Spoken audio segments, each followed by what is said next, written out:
So I'm with Charlie Skelton of The Guardian, who I met on Wednesday evening after I'd arrived at St Moritz at the Bilderberg meetings 2011. Thanks very much for talking with me, Charlie. Nice to talk to you. How's the trip been so far? Well, for me, a lot easier than I think for you. You had to survive the Bilderbus. I just had to take a flight on Swiss Air, so I think I got the easy end of that. But it's been good. It's been interesting. Again, different. More people, I think. A lot of activists. I wonder who that is arriving. There we go. Somebody else arriving, it seems. Maybe. Yeah, there goes anyway, sod them. The Queen of Spain. Getting out of here while they still can.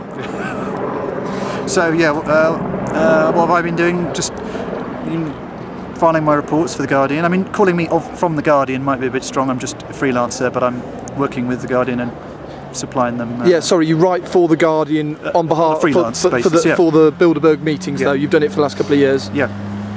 Yeah, and the reason is really because so few proper journalists, which I'm not, actually turn up and write about it. I keep saying, you know, the day the Guardian send a proper journalist is the day I don't bother turning up, because why would I? You know. Anyway, so yes, I'm just here as a proxy for proper people. For real journalism. Yes. And I mean, you've been doing a pretty good job. As are you, by the way. Well, yeah, we won't get into me. You've been doing a great job. I've seen you on the phone all morning. Obviously, you've been putting your articles into The Guardian yesterday and the day before. They were very well received on the internet, 1,000 Facebook shares and obviously many reads and the rest of it, and have been spread all over the internet. Which is good. Which is great, because it means that the message is getting out and people are interested in it. Facebook seems to be the way that they've been shared, this much more than any other particular way. I mean, that's just how people are using the information, and which is great. However people feel about Facebook, it's useful as the tool at this time. Whatever videos you've seen about the funding of Facebook, it's still, you know, the internet's it's a double-edged sword. It's a great tool for now. Let's just hope it doesn't get blunt. What interesting stuff have you found out about this year? That's been sneaked out, or well, certainly the most interesting thing, which I've been on the phone trying to confirm, is the presence of the name George Osborne, MP for Tatton, on the list. And our Home Secretary, Chancellor. Chancellor, excuse me. Yeah, and if that can be confirmed, that's extremely important news. Yeah, but you try confirming that. Anyway, so how do those conversations go with his management? Well, they've been polite up until the point where they took my call, and now, anyway, you know what? I'll find out. I'll find out in the next couple of hours, I'm sure. But he's apparently on the list, so that means that he is here. Yeah. So's the young buck MP Rory Stewart. He's on the list. Who else? Mandelson. Yeah. There's a couple of people vying for the name Prince of Darkness, because we know Mandelson is the Prince of Darkness, but I think Richard Pearl in Washington is called something like that. So look that one up. Yeah, Richard Pearl, the former advisor to Gaddafi, and he's on the Hudson Institute board, I think. And yeah, Hudson Institute. They're quite well represented here as usual. Henry Kravis's wife. That's Henry Kravis from KKR, the Global Equity Group. We saw that power couple arrive. They're always here. She's a little bit more important and powerful than he is. She's on the steering committee. Yeah, she's is she? God, I don't know. Don't know my facts. There you go. I should sit down. I should sit down and learn my steering committee before I set off. No, it's all right. There's a lot of names on there. I'll forgive you on that. Yeah. What was I talking about? Oh, yeah, her. Prince of Darkness, Mandelson, Kravis. Interesting characters. Yeah, there's a bit of footage that exists, and I don't know if it's gone out yet, of from a few years ago, some years ago, a Bilderberg meeting where you can see the power of Kravis and his wife, and who holds the power strings, and it's her. He waits in the background, she approaches the table, he's very deferential, she just marches straight up and starts talking. She wears the trousers. The Honorary Chairman, Etienne Davignon, is having his last year. He's being moved aside. Another is that possibly the Joseph Ackerman taking his place, although if you look up Joseph Ackerman and the word slush fund, and do a bit of Googling on Ackerman, he's a fun character. So he might not take over. And what other rumours are there? Possibly the IMF head, to replace the human chimpanzee, as he's been described, Dominic Strauss-Kahn. It's possible that the new head of the IMF will be chosen. I read just today there was a rumour a while ago that it would be Mandelson, but that's been denied. But Mandelson, it seems, is being positioned for the new head of the World Trade Organization. So this is where that kind of seat positioning or whatever you call it gets rearrange the seats on the Titanic. You could say. While the ship is sinking. Yeah. Let's hope it's the Titanic and not one of those ships in 2012 that. Yeah. The Ark. Oh, by the way, that's a really funny thing, that the Ark in 2012. If you notice, there's that wonderful speech where they let the people on. Let the people on. They're letting on a bit of the elite that didn't get on. Yeah, it's few billionaires. Yeah, they're the few billionaires that got tickets. But it was a heartwarming tale of how they opened their doors to the. Anyway, forget that. Let's talk about Bilderberg. Look, the sun's come out. The sun has come out. The scenery is absolutely fabulous here in Switzerland. I can see why they would want to be in summer. It's because it is absolutely idyllic. And apparently they're going to a pub or a restaurant on Saturday afternoon. Yeah, some bar called El Paradise. So they're going to Paradise. And the other rumour I've heard is that they're going to be playing a bit of golf tomorrow.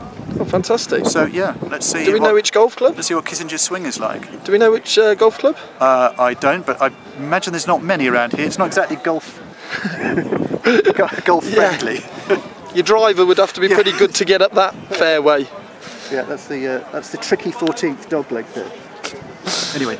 Cheers, Charlie. At least you can bring some amusement to what is a very, very serious matter. Have you been looking much in the press at other agencies and other institutions which have been releasing information? I noticed the BBC, of course, was having. The BBC did what?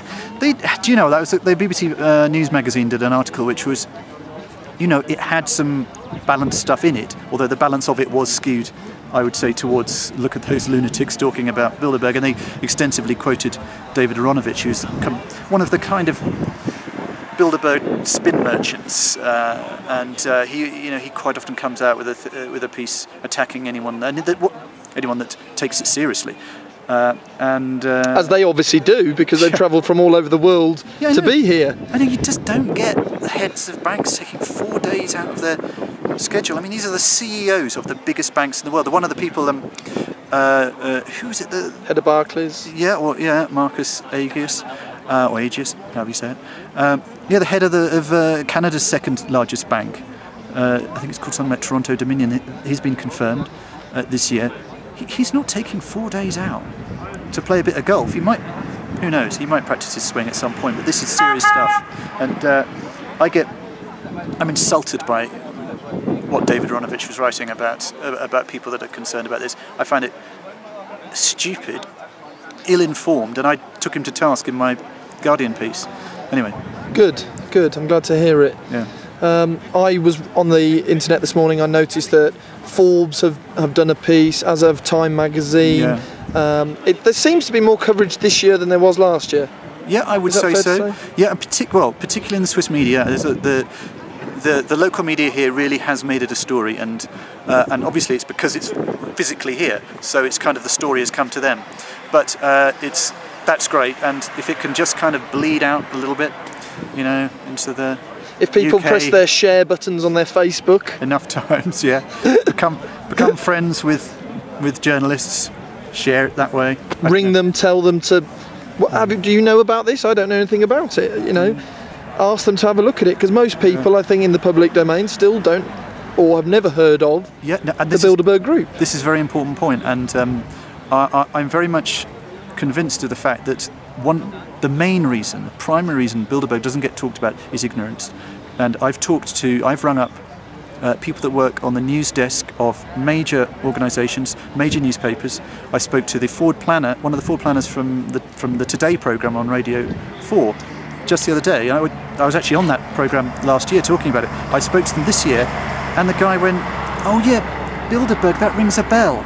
And I'm thinking, you shouldn't be in that job. The Chancellor of the Exchequer is on the attendee list, and you don't know what it is. It rings a bell. Rings a bell. Anyway. He needs his bells ringing. He needs his bells ringing. Yeah, you took the words out of my mouth. Anyway, there we go. There's a lot of ignorance. So eventually that ignorance, just by the force of let's call it alternative media or guerrilla journalism, citizen journalism, by the force of that, it's forcing it upwards into the mainstream news agenda, and that's great. Now you're involved also in sort of comedy sketch writing, and you're a bit of a comedian at heart. Would you say that? Well, that's how I earn my. That's how I pay for this. How I pay for the Bilderberg. Yeah, it's writing terrible jokes. But I notice when I'm watching these programmes that they are ever increasingly, and I say this in a positive way, anti-establishment. And the jokes are, to be more critical and more on point and more realistic. It's not, there's always been satire, and quite hard-hitting satire. If you think something like Spitting Image, that was extraordinary, and that was what they were doing in terms of the way they were caricaturing and information. There was a bunch of, informed, intelligent, politically committed people making that, not just comics, and it informed an entire generation the way they thought about, particularly the Thatcher years. It's just and Major, and there's always been satire. What I hope is the case, and I don't know if it's fully the case, but I hope it's the case, is that the satire and the comedy steps out of the left-right paradigm, and isn't just you stinking Tories, or you peasant labours, commie bastards, whatever it is. And I think that the one thing that's dragging satire out of the left-right paradigm is the bailout, because everyone's getting stung. Totally. It's and also the coalition government, because everyone's looking at that going, well, what? Who? Who's what? Everyone's political anchor has just been pulled up, and they're just going, sorry, I think I voted Lib Dem. What's going on? He's an interesting one, Clegg. Look him up. What a strange creature of Europe. Yeah. And just lied totally on so many points. I mean, he sort of promised us into power with, he was going to stop the war. I mean, he was going to do everything. He was going to stop the war. He was going to bring back British civil liberties. He was going to fight for human rights. And everything he's done, all right, you could argue that possibly because of people here at the Bilderberg Group, he actually has no power whatsoever.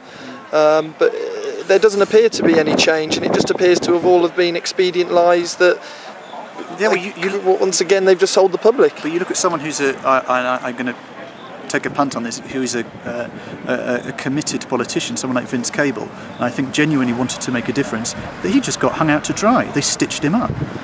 I'm using they with a capital T. Yeah. He was stitched up. And he was an idiot. He should always be speaking on the record. He said he was going to take down Murdoch in some fashion. He wasn't going to let the deal go through. And they just went, oh yeah, really? Okay, we'll take you apart. And he got emasculated. And that happens a lot. I mean, it happened to Elliot Spitzer in America, where he got taken down by prostitutes. Not to defend him morally in terms of what he was doing, but you can look at it and you go, okay, he was trying to regulate the banking sector. Next thing you know, he's in a hooker sting. I mean, you can join the dots. They just decided to go. Same as Dominic Strauss-Kahn. Yeah, although I'm going to guess that he's probably quite sexually aggressive. That seems to be the picture I'm getting. So I don't know whether he's. You're imagining that. I'm not so much. I'm not part of the stitch-up crowd. But perhaps he didn't find it quite so easy to hide his doings. I don't know. It's a really tricky one. Who knows? Anyway, that's arrant speculation. What we do know is that. There goes one. What we do know is that he's not here, and they're probably picking his successor. So let's find out. It's quite exciting, isn't it? We get to find out who's the new head of the IMF. Yeah, fantastic. Well, we'll catch up later, Charlie, and thanks very much for the chat. And we'll catch you on the flip side. Okay.